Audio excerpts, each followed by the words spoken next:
বন্ধুরা, যেখানে একদিকে বাংলাদেশে নতুন অন্তর্বর্তী সরকার মোহাম্মদ ইউনূস ভারতের কোনো রকম কথা শুনতে রাজি নয়, আর অন্যদিকে ভারতের পক্ষ থেকে বাংলাদেশকে অনেক বড় ধাক্কা দেওয়া হয়েছে। আসলে কিছুদিন আগে খবর যেটা বেরিয়ে এসেছিল, যেই বিদ্যুৎ ভারত দ্বারা বাংলাদেশকে সাপ্লাই করা হতো, সেই বিদ্যুৎকে এখন ভারতেই ব্যবহার করার পারমিশন দিয়ে দেওয়া হয়েছে।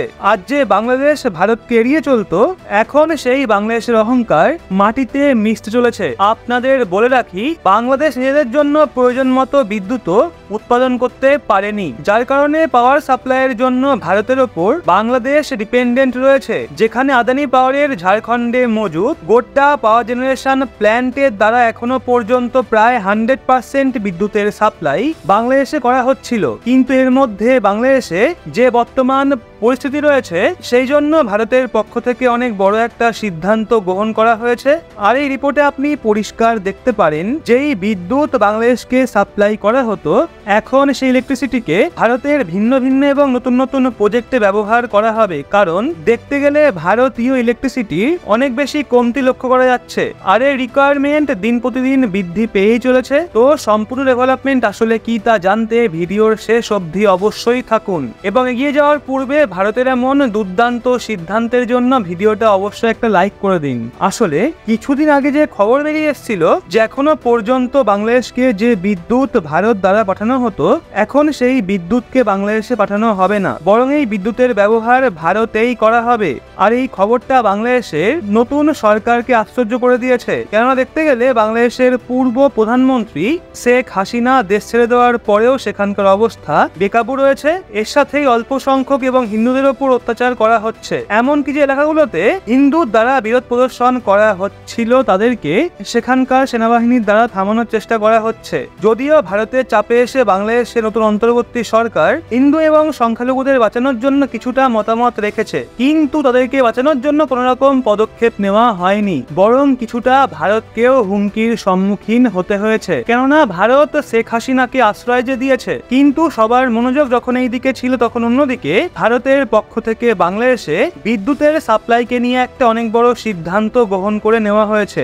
আপনাদের বলে রাখি, বাংলাদেশে ভারতের দ্বারা যে বিদ্যুৎ সাপ্লাই করা হয়ে থাকে, সেই বিদ্যুৎকে আদানি পাওয়ারের ঝাড়খণ্ডে মজুদ থাকা গোড্ডা পাওয়ার জেনারেশন প্ল্যান্টের দ্বারা করা হয়ে থাকে। আর এই পাওয়ার জেনারেশন প্ল্যান্ট দ্বারা বাংলাদেশে পাঠানো ইলেকট্রিসিটিকে ভারতে শিফট করার পারমিশনকে ভারত সরকারের পক্ষ থেকে দিয়ে দেওয়া হয়েছে। সবার প্রথমে তো আপনি এই ম্যাপটা দেখুন, যেখানে আপনি ভারত এবং বাংলাদেশকে খুবই সহজে দেখতে পাবেন।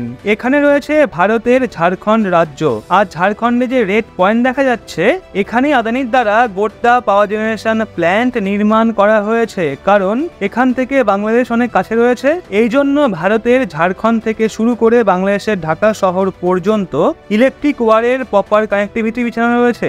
আর এই ইলেকট্রিক ওয়্যারের কানেক্টিভিটির দ্বারা ভারত থেকে বাংলাদেশে বিদ্যুতের সাপ্লাই করা হয়ে থাকে।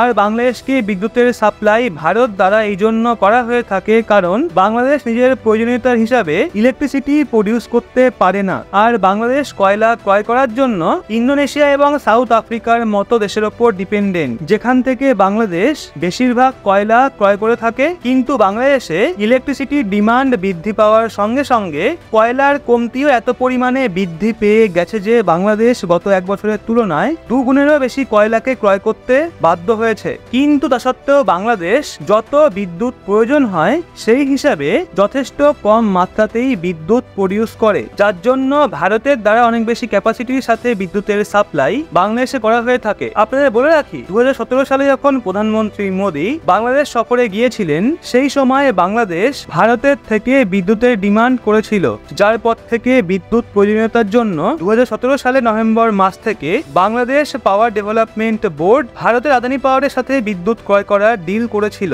এবং এই ডিল অনুযায়ী পরবর্তী 25 বছর পর্যন্ত ভারতের ঝাড়খণ্ডে মজুদ এই পাওয়ার প্ল্যান্ট থেকে বিদ্যুতের সাপ্লাই করার কথা ছিল। কিন্তু সেই সময় আদানি পাওয়ারের এই পাওয়ার প্ল্যান্টের কাজ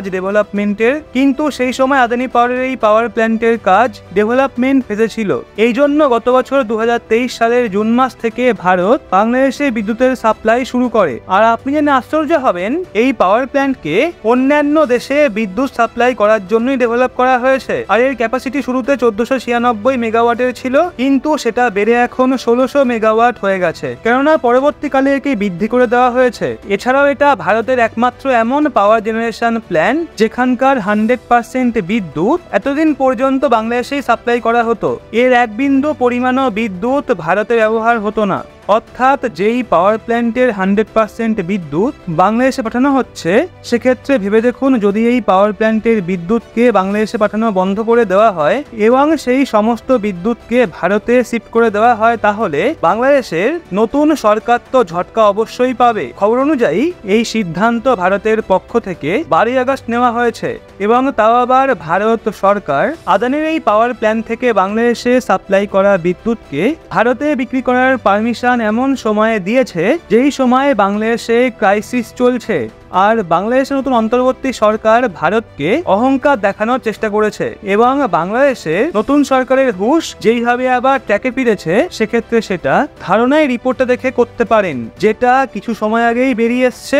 এখানে পরিষ্কার বলা হয়েছে যে বিরোধ প্রদর্শন এবং ইকোনমি বন্ধ থাকার কারণে বাংলাদেশের যে পাওয়ার ডিমান্ড রয়েছে সেটা 7% বৃদ্ধি পেয়ে গেছে।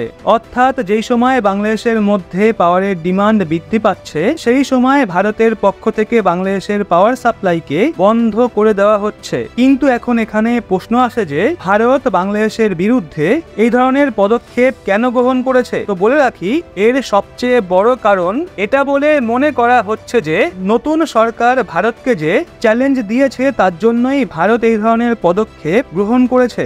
এবং দ্বিতীয় সবচাইতে বড় কারণ হলো বাংলাদেশের হিংসার কারণে তাদের অর্থব্যবস্থা বিধ্বস্ত হয়ে গেছে। আর সেই জন্য এটা হতে পারে যে হয়তো বাংলাদেশ এই বিদ্যুতের পেমেন্ট করতে পারবে না।